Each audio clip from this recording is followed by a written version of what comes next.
प्यारे बच्चों, आपका दिन मंगलमय हो। अगर आप नए हैं तो चैनल को सब्सक्राइब कर लें। आज हम शुरू करते हैं पाठ नंबर 3 का अगला पार्ट। कैसे हासिल करें विशेषज्ञता। विशेषज्ञ होता है एक्सपर्ट, यानी किसी भी सब्जेक्ट में एक्सपर्ट कैसे बना जाएगा, विशेषज्ञ कैसे बनेंगे। आजकल पत्रकारिता में jack of all trades but master of none, यानी सभी विषयों के जानकार लेकिन किसी खास विषय में विशेषज्ञता नहीं की बजाय मास्टर ऑफ वन, यानी किसी एक विषय में विशेषज्ञता जरूरी है, एक्सपर्ट होना जरूरी है। मास्टर ऑफ वन की मांग की जा रही है। सवाल ये उठता है कि आप किसी भी विषय में विशेषज्ञता कैसे हासिल कर सकते हैं। इस सिलसिले में सबसे जरूरी बात यह है कि विषय में विशेषज्ञता हासिल करने के लिए या जिस विषय में आप विशेषज्ञता हासिल करना चाहते हैं उस विषय के बारे में आपको सबसे पहला ध्यान रखना है रुचि। आप जिस भी विषय में विशेषज्ञता हासिल करना चाहते हैं उसमें आपकी वास्तविक रुचि होनी चाहिए, यानी कि आपका इंटरेस्ट सबसे महत्वपूर्ण है। इंटरेस्ट उस विषय में होना चाहिए। इसके साथ ही अगर आप उस विषय में विशेषज्ञता हासिल करना चाहते हैं तो बेहतर होगा कि आप उच्चतर माध्यमिक यानी कि +2 और स्नातक स्तर पर, स्नातक होता है BA, क्या होता है स्नातक BA, स्नातक स्तर पर उसी या उससे जुड़े विषय में पढ़ाई करें। इसके अलावा अपनी रुचि के विषय में पत्रकारीय विशेषज्ञता हासिल करने के लिए आपको उन विषयों से संबंधित पुस्तकें खूब पढ़नी चाहिए। विशेष लेखन के क्षेत्र में सक्रिय लोगों के लिए खुद को अपडेट रखना बेहद जरूरी होता है। इसके लिए उस विषय से जुड़ी खबरों और रिपोर्टों की कटिंग करके फाइल बनानी चाहिए। साथ ही उस विषय के प्रोफेशनल्स यानी कि जो जानकार हैं, एक्सपर्ट हैं, प्रोफेशनल विशेषज्ञों के लेख और विश्लेषणों की कटिंग भी सहेज कर रखनी चाहिए, यानी कि इकट्ठी करके रखनी चाहिए। एक तरह से आपको उस विषय में जितनी संभव हो संदर्भ सामग्री जुटाकर रखनी चाहिए। इसके अलावा उस विषय का शब्दकोश और इनसाइक्लोपीडिया भी आपके पास होनी चाहिए। शब्दकोश और इनसाइक्लोपीडिया भी हमें उस विषय की अपने पास रखनी है। यही नहीं, जिस विषय में आप विशेषज्ञता हासिल करना चाहते हैं उससे जुड़े सरकारी और गैर सरकारी संगठनों और संस्थाओं की सूची, उनकी वेबसाइट का पता, टेलीफोन नंबर और उसमें काम करने वाले विशेषज्ञों के नाम और फोन नंबर अपनी डायरी में जरूर रखिए। दरअसल एक पत्रकार की विशेषज्ञता कुछ हद तक उसके अपने सूत्रों और स्रोतों पर निर्भर करती है। जैसे अगर आप आर्थिक विषयों पर विशेषज्ञता हासिल करना चाहते हैं और आपके पास परिचित अर्थशास्त्रियों और बाजार विशेषज्ञों के नाम और फोन नंबर हैं तो आप उनसे बातचीत करके किसी घटना, फैसले या नीति के विभिन्न पहलुओं को समझ सकते हैं या उसका निहितार्थ जानने की कोशिश कर सकते हैं। आप अपनी रुचि के क्षेत्र या विषय में विशेषज्ञता विकसित कर सकते हैं, लेकिन एक बात अवश्य याद रखनी चाहिए कि विशेषज्ञता एक दिन में नहीं आती। विशेषज्ञता एक तरह से अनुभव का पर्याय है। जैसे अनुभव धीरे धीरे आता है वैसे ही विशेषज्ञता धीरे धीरे बन जाते हैं या विशेषज्ञता आ जाती है। उस विषय में निरंतर दिलचस्पी और सक्रियता ही आपको विशेषज्ञ बना सकती है। जैसा कि हम पहले चर्चा कर चुके हैं, विशेष लेखन का दायरा बहुत बड़ा है और इसके कई पहलू हैं। हम यहाँ हर एक क्षेत्र के बारे में अलग अलग चर्चा करने की बजाय कुछ चुनिंदा क्षेत्रों में विशेष लेखन की बारीकियों और उनकी शैली पर चर्चा करेंगे। कारोबार और व्यापार। अगर आप रोज समाचार पत्र पढ़ते हो तो आपने ध्यान दिया होगा कि समाचार पत्र में कारोबार और अर्थ जगत से जुड़ी खबरों के लिए अलग से एक पृष्ठ होता है। कुछ अखबारों में आर्थिक खबरों के 2 पृष्ठ प्रकाशित होते हैं। यह कहा जाए तो गलत नहीं होगा कि समाचार पत्र में अगर आर्थिक और खेल का पृष्ठ न हो तो वह संपूर्ण समाचार पत्र नहीं माना जाएगा। यानी समाचार पत्र तभी पूरा होता है जब उसमें आर्थिक और खेल जगत की बातें आती हैं या समाचार आते हैं। इसकी वजह यह है कि अर्थ यानी धन हर आदमी के जीवन का मूल आधार है। हमारे रोजमर्रा के जीवन में इसका खास महत्व है। हम बाजार से कुछ खरीदते हैं, बैंक में पैसे जमा करते हैं, बचत करते हैं, किसी कारोबार के बारे में योजना बनाते हैं या कुछ भी ऐसा सोचते या करते हैं जिसमें आर्थिक फायदे, नफा नुकसान आदि की बात होती है, तो इन सब का कारोबार और अर्थ जगत से संबंध होता है। प्यारे बच्चों, ये गतिविधि है। 2 अखबारों में कारोबार और अर्थ जगत के पृष्ठ को ध्यान से पढ़िए। उनमें प्रकाशित खबरों की एक सूची बनाइए। उन खबरों की भाषा में इस्तेमाल शब्दों की भी एक सूची बनाइए।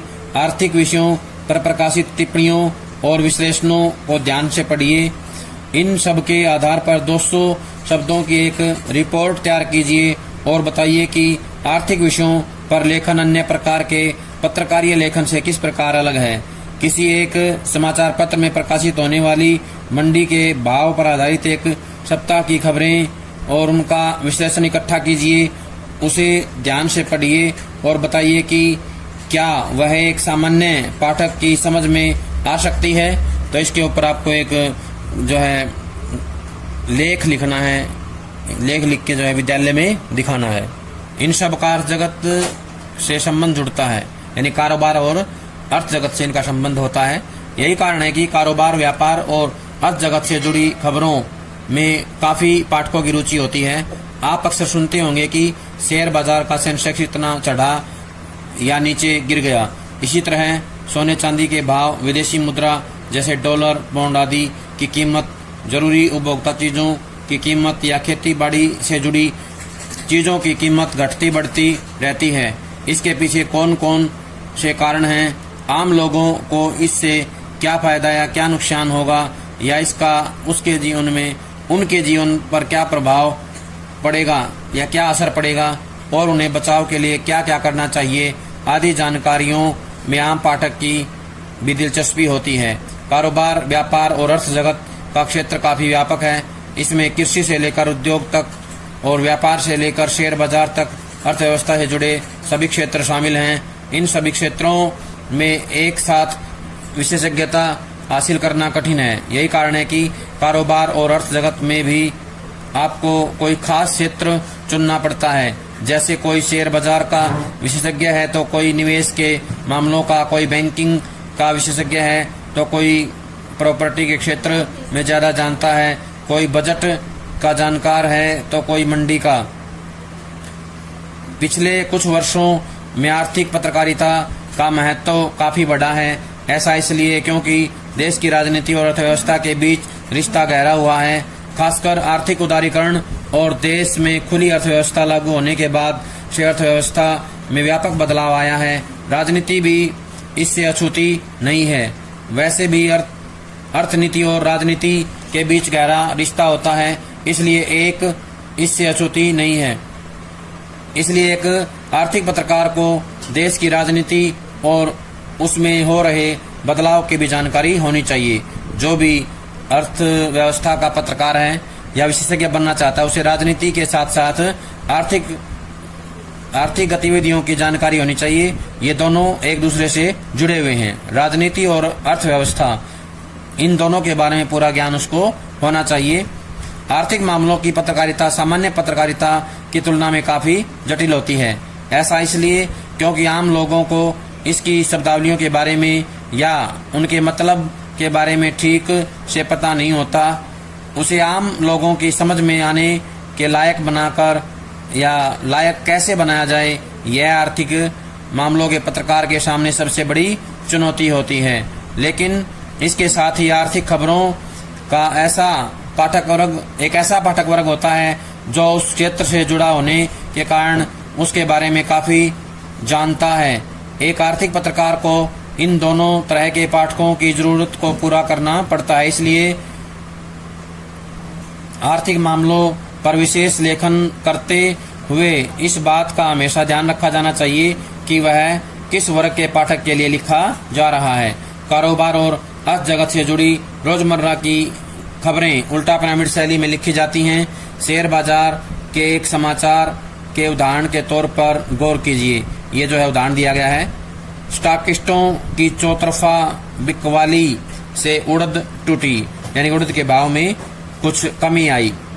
नई दिल्ली स्थानीय मंडी में स्टॉकिस्टों की चौतरफा बिकवाली से उड़द 2 दिनों में 150 रुपये टूट जाने से गिरकर 3280 या 3290 रुपये रह गई, यानी कमी आ गई है। मुंबई में भी 100 रुपये लुढ़क कर 3100 रुपये बोली गई। मोट भी 100 रुपये गिरकर 2650 या 2700 रुपये के निम्न स्तर पर आ गई।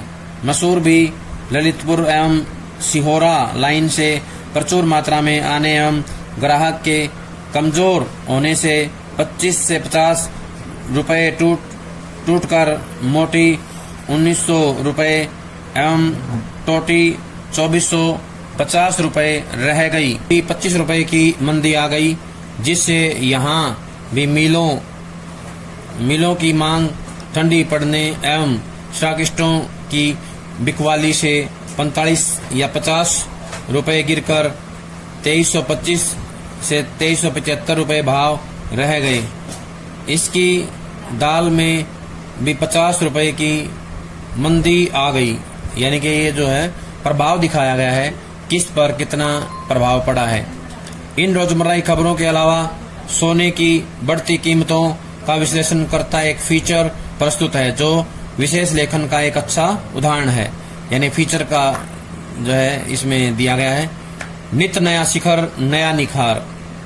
सन 2005 और 2006 में शेयर बाजार की स्थिर गति से मझोले निवेशक भले ही इस दुविधा में पड़ रहे हों कि कौन सा शेयर या म्यूचुअल फंड खरीदें, लेकिन अब उन्हें ज्यादा चिंता करने की जरूरत नहीं है, क्योंकि सबसे ज्यादा मुनाफा तो उनके बैंक लॉकरों या बेडरूम की अलमारियों में बंद चमकदार पीली धातु ही दे रही है। आखिर सोने की कीमत 2005 में 18% बढ़ी, तो इस साल जनवरी से मई तक में ही उसमें 31% का और इजाफा हो गया। कुल मिलाकर पिछले 5.5 साल में इसकी कीमत में 150% इजाफा हुआ है। खास बात यह है कि इस धातु की चमक फीकी पड़ती ही नजर नहीं आ रही। आभूषणों के मालिकों को यह एहसास हो या न हो, आभूषण खरीदारों को यह इल्म अन्यथा ज्ञान निश्चित रूप से है। पिछले दिनों शादियों का सीजन जब जोरों पर था, तो देश भर के आभूषण निर्माता अपने कलेक्शन को नए सिरे से डिजाइन करने में लगे थे। वे हल्के वजन के गहने बना रहे थे ताकि खरीदार की जेब पर अधिक भार न पड़े। इससे इस नतीजे पर न पहुंच जाइए कि बढ़ती कीमतों में खरीदारों की कतारें छोटी हो गई। पिछले साल भारत को सोने की बढ़ती मांग पूरी करने के लिए 750 टन सोना आयात करना पड़ा। यह मांग 2004 के मुकाबले 100 टन अधिक बढ़ गई थी। विश्व स्वर्ण परिषद को इसमें इस साल कोई नाटकीय बदलाव आने की उम्मीद नहीं है। इसकी वजह भी शुरू से ही सोने में निवेश करते आए भारतीयों की इसके महत्व में पूरी आस्था है, लिहाजा वे इसमें निवेश करते रहेंगे। उन्हें पूरी उम्मीद है कि साल के अंत तक सोने की कीमतें 12,000 प्रति 10 ग्राम को छूने लगेंगी। अन्य संपत्तियों के विपरीत सोने को निवेशकों और उपभोक्ता दोनों ही खरीदते हैं, यानी कि निवेशक और उपभोक्ता दोनों का इंटरेस्ट बना रहता है। पहली श्रेणी के लोग इसे मुनाफा कमाने के लिए खरीदते हैं, तो दूसरे अपने शौक पूरे करने के लिए। आज भारत और विदेश में दोनों ही तरह के खरीदार सक्रिय हैं। हालांकि सोने की कीमतें शेयर बाजार, सरकारी बॉन्ड या अचल संपत्ति की कीमतों से अधिक प्रभावित नहीं होती। इस तरह इस बार इस कीमती धातु की कीमत इनसे टक्कर ले रही है। भारत और चीन में औद्योगिक मांग बढ़ने से तांबा, जिंक और इस्पात की कीमतें भी पिछले 2 साल से बढ़ती जा रही हैं। इस तरह पिछले 12 महीनों में सोने की कीमतों में 45% उछाल आया है। इसके बावजूद यह वृद्धि तीसरे नंबर पर है, क्योंकि तांबे ने 116% और चांदी ने 78% बढ़ोतरी दर्ज की है। ईंधन की कीमतें भी मानो आग में घी का काम कर रही हैं। पिछले हफ्ते तेल की कीमत $75 प्रति बैरल हो गई और यह $100 प्रति बैरल का भयावह आंकड़ा भी छू सकती है। भारत और चीन में तेल की कीमतों में गिरावट नहीं आई, जैसा कि आनंद राठी सिक्योरिटीज के सह उपाध्यक्ष किशोर नारने कहते हैं। तेल की ऊंची कीमतों से आमतौर पर अर्थव्यवस्था में मुद्रास्फीति आती है, इससे मुद्राओं की कीमत घटने लगती है। बेशक ऐसा होता है। पिछले साल डॉलर की कीमत में 3% अवमूल्यन हुआ है। हालांकि अमेरिका के फेडरल रिजर्व ने ब्याज दर बढ़ाकर मुद्रास्फीति के प्रभाव पर नियंत्रण कर लिया है, लेकिन चूंकि पिछले कई दशकों से तेल के लिए नए स्रोत की खोज नहीं हो पाई है और तेल की मात्रा बढ़ाना लंबी और व्ययसाध्य प्रक्रिया है, यानी कठिन प्रक्रिया है। तेल की कीमतों में जल्दी गिरावट के आसार नहीं हैं और केंद्रीय बैंक मुद्रा की आपूर्ति से छेड़छाड़ करके इससे होने वाली मुद्रास्फीति का मुकाबला नहीं कर सकते, यानी डॉलर और यूरो जैसी मुद्रा के मूल्य में अभी और गिरावट असंभावी है। इससे दुनिया भर के समझदार निवेशक डॉलर प्रभावित निवेश, मसलन सरकारी बॉन्ड और प्रतिभूति से पैसा निकालकर कहीं और सोने में निवेश करेंगे। यानी कि जी हाँ, आपका अनुमान सही है, यानी किसी और जो है और किसी क्षेत्र में इन्वेस्ट कर देंगे, लगा देंगे पैसा निकाल करके, जैसे सोने में निवेश करेंगे। उनका तर्क है कि मुद्रास्फीति से बचने के लिए इससे बढ़िया ढाल और क्या होगी। जब सोने की कीमतें कुलांचे भर रही हैं तो नए निवेशक भी इस ओर मुड़ रहे हैं। कुलांचे भरना होता है ऊंचाइयों को छूना। निवेशक भी मुड़ रहे हैं। पिछले साल विश्व श्रवण परिषद ने एक निवेश योजना शुरू की थी, जिसे गोल्ड एक्सचेंज ट्रेडेड फंड नाम दिया गया। यह एक तरह का म्यूचुअल फंड है, जहां प्रत्येक इकाई का मूल्य 1 आउंस सोने का 10वां हिस्सा है।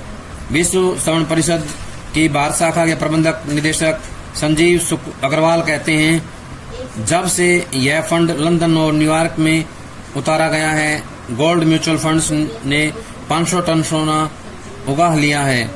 इसके अलावा सोने में निवेश करने वाले निवेशक गहनों, सोने की छड़ों और गिन्नियों में ही निवेश नहीं कर रहे, वे MCX और NCDX जैसे कमोडिटी एक्सचेंज के जरिए सोने के डीमैट स्वरूप में भी निवेश कर रहे हैं। निवेशक गोल्ड फ्यूचर्स होता है भविष्य में सोने की कीमत बढ़ने की शर्त।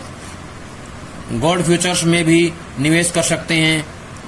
इसके लिए उन्हें सिर्फ 4% मार्जिन का ही भुगतान करना होता है। इससे न सिर्फ भारी मात्रा में खरीद हो रही है, इसी वजह से कीमतें भी बढ़ रही हैं, बल्कि यह सुरक्षित भी है। इससे लूटपाट और बैंक डकैती में सोना गंवाने से भी बचा जा सकता है। एक तरह से यह कर की दृष्टि से भी एक बेहतर विकल्प है। जैसा कि बताते हैं, इस पर अल्प अवधि पूंजी लाभ कर ही लगता है, यानी थोड़े समय के लिए जो है लगता है कर, जबकि आभूषण या डीमैट गोल्ड पर अतिरिक्त संपत्ति कर लगता है। जाहिर है मांग कम ही नहीं हो पा रही है। बाजार का नियम है कि मांग की तुलना में आपूर्ति कम हो तो निष्कर्ष की सहज ही कल्पना की जा सकती है, यानी भारी मूल्य वृद्धि।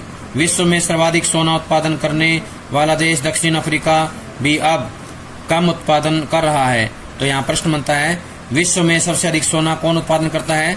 दक्षिण अफ्रीका। कौन करता है? दक्षिण अफ्रीका। सन 2005 में इसका सोना उत्पादन गिरकर 300 टन हो गया, जबकि उससे पिछले साल का आंकड़ा 346 टन था। कोटक कमोडिटी सर्विसेज में कमोडिटी विश्लेषक राघव सुंदरराजन इसकी व्याख्या करते हैं। इस साल कीमतें बढ़ने की वजह एंग्लो गोल्ड अशांति की 2006 की यह घोषणा थी कि सन 2006 में सोने का उत्पादन घट जाएगा और 2007 में स्थिर हो जाएगा। इसलिए थोड़े बहुत उतार चढ़ाव के अलावा सोने की कीमतों में जल्दी ही गिरावट आने वाली नहीं है। गीतांजलि ग्रुप के प्रबंधक निदेशक मेहुल चौकसी भी मानते हैं, अर्थशास्त्री अब यह तथ्य मानने को बाध्य होने लगे हैं कि हर तरह की संपत्ति की कीमत साथ साथ बढ़ने लगी है। शब्दों में कहें तो वैसे तो शेयर बाजार और सोने की कीमतों में कोई सीधा संबंध नहीं माना जाता है, लेकिन आज यह एक सच्चाई है कि दोनों साथ साथ नई ऊंचाइयां छू रहे हैं। यह सोने के निवेशकों के लिए चिंता का विषय कतई नहीं होना चाहिए। कई खरीदार तो शर्त लगा रहे हैं कि दोनों का बढ़ना जारी रहेगा, यानी सोना चमक के साथ मुनाफे की सुगंध भी बिखेरता रहेगा। प्यारे बच्चों, आज जो काम करवाया गया है सभी इसको अच्छे समझ करके कॉपी में लिख कर याद करें। सभी का बहुत बहुत धन्यवाद।